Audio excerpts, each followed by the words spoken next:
भाग्य और साहस।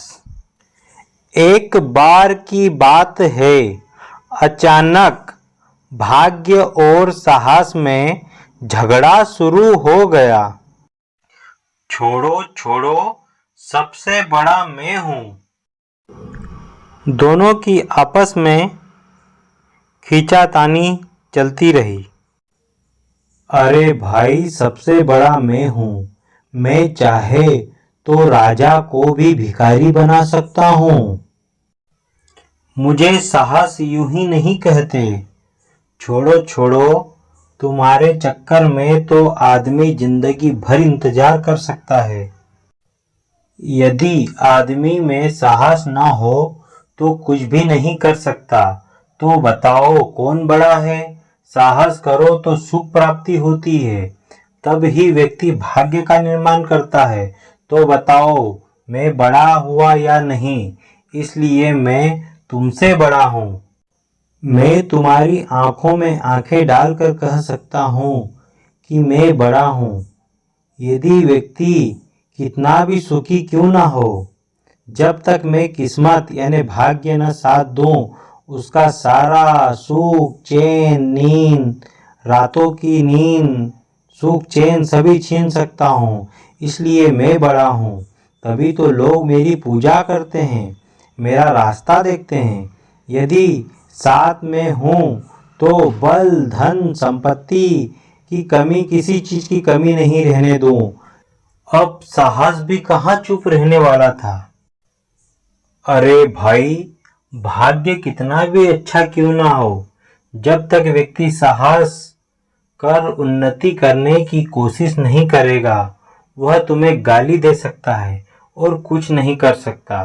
तुम्हारा इंतजार कब तक करेगा? यानी मेरे बिना कोई व्यक्ति आगे बढ़ ही नहीं सकता।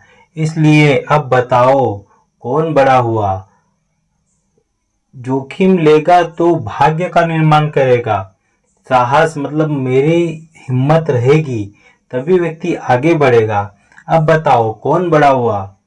भाग्य आप या साहस मैं? इसका अर्थ है कि साहस बड़ा है। साहस बड़ा होगा तभी तो भाग्य का निर्माण होगा। इस प्रकार से आपसी झगड़ा लंबा होता गया। दोनों की आपसी समस्या बढ़ती गई और बहस लंबी चलती गई। भाग्य मिसालें तरह तरह की बताता और साहस भी भाग्य की बातें काटते जाता। इसी प्रकार से झगड़ा बढ़ता गया और समस्याएं बढ़ती गई। आखिर दोनों में तय हो गया कि हमारा झगड़ा लंबा होते जा रहा है। अब हम कोई ऐसे व्यक्ति के पास जाते हैं जो हमारा आपसी झगड़ा सुलझा दे, और हमारे झगड़े को सुलझाने के बाद उसका जो निर्णय होगा वह सर्वमान्य होगा। उसी के अनुसार हम आपस में जो भी निर्णय होगा उस व्यक्ति को बड़ा कह सकते हैं। अब दोनों सोचने लगे आखिर में किसके पास जाएं। अब दोनों सोच रहे हैं कि आखिर कौन व्यक्ति है जिसके पास हम हमारा निर्णय कर सके। अब दोनों को समझ में आया कि पृथ्वी पर प्रतापी राजा है विक्रमादित्य, उन्हीं के पास चलते हैं, वह अपनी समस्या का समाधान करेंगे। अब राजा विक्रमादित्य के पास पहुँचे, जहाँ पहले से ही समस्याओं का समाधान हो रहा था।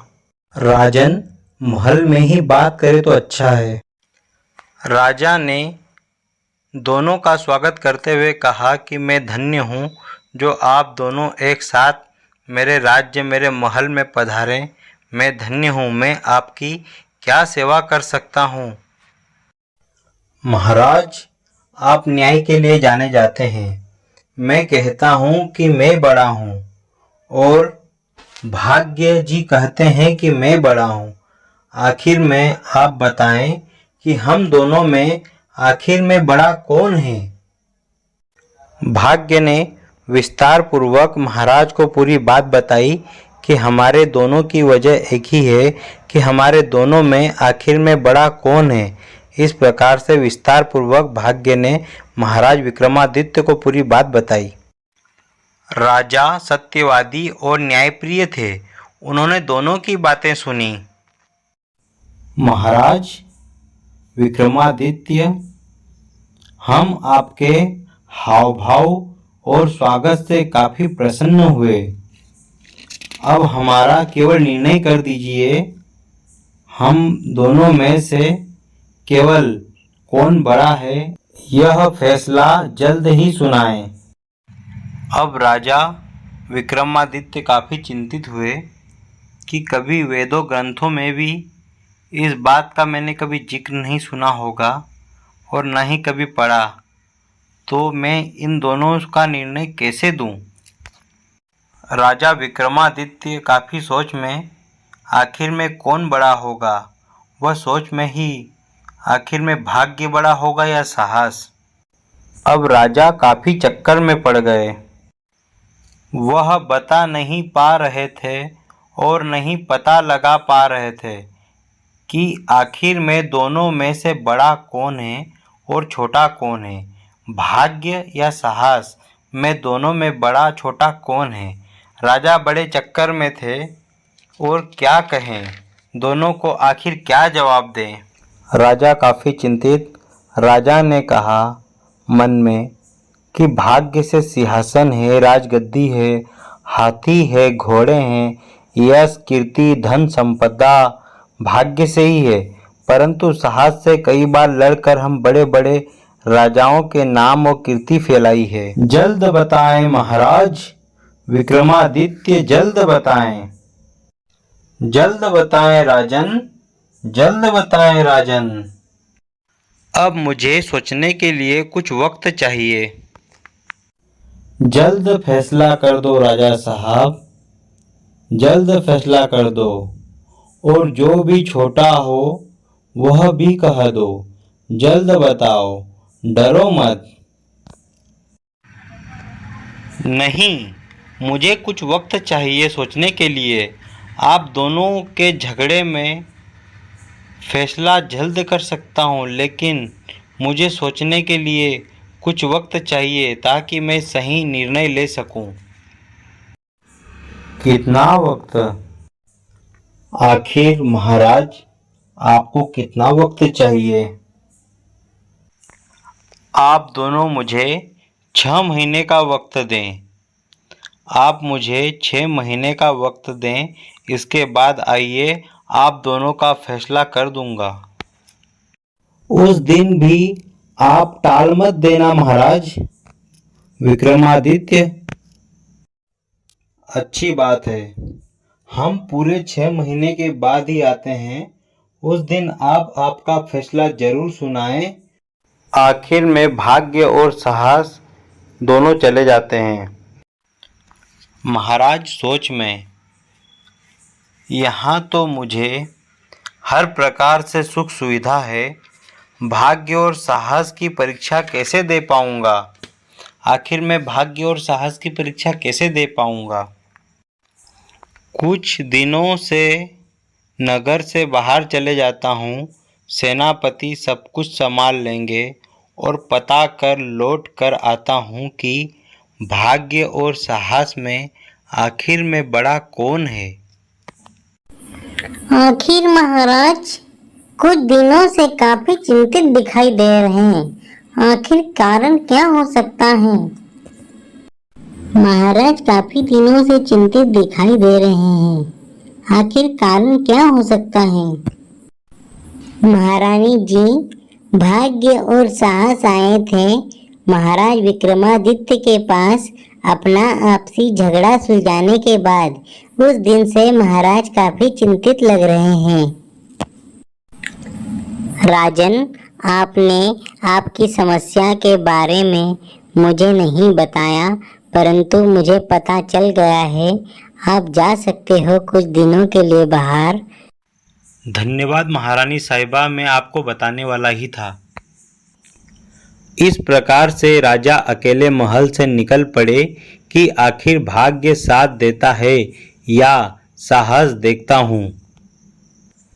अब चलते चलते राजा एक नए नगर में पहुंचे। एक सेठ के दरवाजे पर रुक गए। अचानक सेठ भी वहीं खड़ा था। सेठ ने देखा कि अचानक एक तंदुरुस्त हट्टा कट्टा नौजवान दरवाजे पर खड़ा है। यहाँ क्यों खड़े हो नौजवान? यहाँ मैं नौकरी करने के लिए आया हूँ। मैं आपके यहाँ नौकरी करना चाहता हूँ।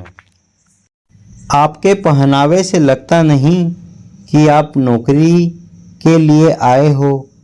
आप तो राजा जैसे लग रहे हो। राजा ने बातों को टालते हुए कहा कि आप पहनावे से बहुत बड़े सेठ लग रहे हो, तो मैं आपसे नौकरी की अपेक्षा करता हूँ। आप तो खुद ही राजा महाराजा जैसे दिख रहे हो। मैं भला आपको कैसे नौकरी दे सकता हूँ? आप मुझे यहाँ के बहुत बड़े सेठ दिख रहे हो। क्या मैं आपसे 6 महीने के लिए केवल नौकरी ले सकता हूँ या आप दे सकते हो? फिर मैं जहाँ नौकरी करता था उसी राज्य में वापस लौट के चले जाऊँगा। वहाँ के कुछ हालात अभी ठीक नहीं हैं। मैं आपसे वादा करता हूँ, मैं मेरा काम पूरी ईमानदारी पूर्वक करूँगा और मेरे काम संबंधित आपको कोई भी समस्या नहीं आएगी और ईमानदारी पूर्वक ही मेरा काम करूँगा। सेठ जी, मेरा वादा है, मैं मेरी काम संबंधित कोई समस्या नहीं आने दूँगा। क्या काम करोगे? ऐसा क्या काम करोगे जो काम कोई नहीं कर सकता, चाहे मुश्किल हो, कठिन हो, बुद्धि का हो, शक्ति का हो, बहुत ज़्यादा जिसमें समस्या हो, वह काम मैं अकेले ही करूँगा। तनख्वाह रुपये कितने लोगे? क्या महीना लोगे? 3,25,000 रुपये महीना। इतनी ज़्यादा तनख्वाह कौन देगा? यह तो बहुत ज़्यादा है भाई। लेकिन मैं इतनी तनख्वाह से कम में काम नहीं करूँगा। जहाँ मेरी कदर नहीं, मैं वहाँ काम नहीं कर सकता। सोचो सेठ, ज़रा सोचो। जहाँ कोई काम नहीं कर सकता वैसे काम भी मैं तो कर सकता हूँ कि मेरे जैसा कोई व्यक्ति वैसे काम नहीं कर सकता, वैसे काम मैं अकेले कर सकता हूँ। बात तो सही है, इतना विश्वास तो ठीक है, मुझे मंजूर है। मैं 3,25,000 रुपये महीने देने को तैयार हूँ। आज से आपकी नौकरी पक्की। उसी दिन से राजा ने सेठ के यहाँ काम करना शुरू कर दिया। राजा को जो भी महीने की तनख्वाह मिलती वह गरीबों में बांट दिया करता था और अनाथ बच्चों में दान कर दिया करता था। इसी तरह से दिन बीतते गए और 6 महीने पूरे होने को कुछ ही दिन बाकी थे कि अचानक राजा ने सेठ को कहा कि सेठ जी, मेरे कुछ ही दिन बाकी हैं, फिर मैं अपने राज्य में जहाँ नौकरी करता था वहाँ वापस लौट जाऊँगा। जी बिल्कुल, आपकी बहुत याद आएगी। जहाँ मुझे कठिन समय लगा, जहाँ मुझे समस्या आई, आपने अच्छे से वहाँ पर हिम्मत दिखाकर पूरे काम का लोड संभाला और आपने मेरे करोड़ों का व्यापार भी अच्छे से संभालने में मेरी मदद की है। लेकिन मैं चाहता हूँ कि मेरा और करोड़ों का माल कल जाने वाला है, तो मैं भी जा रहा हूँ, तो आप भी मेरे साथ चलें। जी बिल्कुल, जैसे आपकी आज्ञा हो सेठ जी। बड़े जहाज़ों में सेठ ने खूब माल खरीद कर रख लिया। अब दूसरे देशों में जहाज़ जा ही रहा होता है कि अचानक दुर्भाग्य से जहाज़ टापू के पास पहुंचने वाला ही था कि कुछ समुद्री लुटेरे आ जाते हैं। तुम्हें 3,25,000 महीने में दे रहा हूँ। अब देखो बड़ी विपदा, बड़ा संकट आ गया है। अब देखो। सेठ जी, आप घबराएं नहीं, मैं हूँ। अब राजा ने साहस से, हिम्मत से सभी समुद्री लुटेरों को भगा दिया। सेठ जी, यहाँ से मेरा राज्य पास में ही है। मुझे आज्ञा दें, मैं अपने घर राज्य को लौटना चाहता हूँ। और राजन वहाँ से सीधा अपने घर की ओर लौट रहे। अब भाग्य ने और साहस ने जैसे तैसे 6 महीने ही काटे थे। वो आज का इंतजार ही कर रहे थे कि राजा आज लौट कर आएंगे। और जैसे ही राजा अपने राज्य की ओर लौट के आए, राजन अभी महल की ओर प्रवेश करने वाले ही थे कि भाग्य और साहस आ धमके। राजन, अब 6 महीने बीत चुके, जल्द अपना फैसला दें। महाराज, मुझे क्षमा करें, परंतु महल में बैठकर शांतिपूर्व निर्णय दें। महाराज, अब फैसला दें। न कोई बड़ा न कोई छोटा, दोनों बराबर हैं भाग्य और साहस। भाग्य और साहस अचानक चौंक पड़े। दोनों को बड़ा सदमा पहुंचा। आखिर 6 महीने से क्या इसी बात का इंतजार कर रहे थे? दोनों मन ही मन बड़े सदमे में। अरे राजन, ये कैसे हो सकता है? कैसे हो सकता है आखिर ये? भाग्य और साहस में बहुत बड़ा सदमा पहुंचा। दोनों हैरान, चिंतित, परेशान हो गए। आखिर अरे यह कैसे हो गया? शांत रहें, आप दोनों शांत रहें।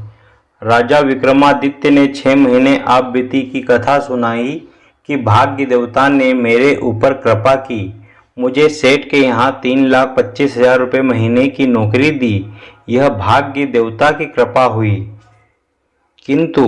परंतु मेरे जब 6 महीने पूरे होने पर जो संकट आया, उस संकट में जो मेरा जो साहस था, उस साहस से लुटेरों से मैंने सेठ जी को बचाया और स्वयं की और सभी की जान बचाई।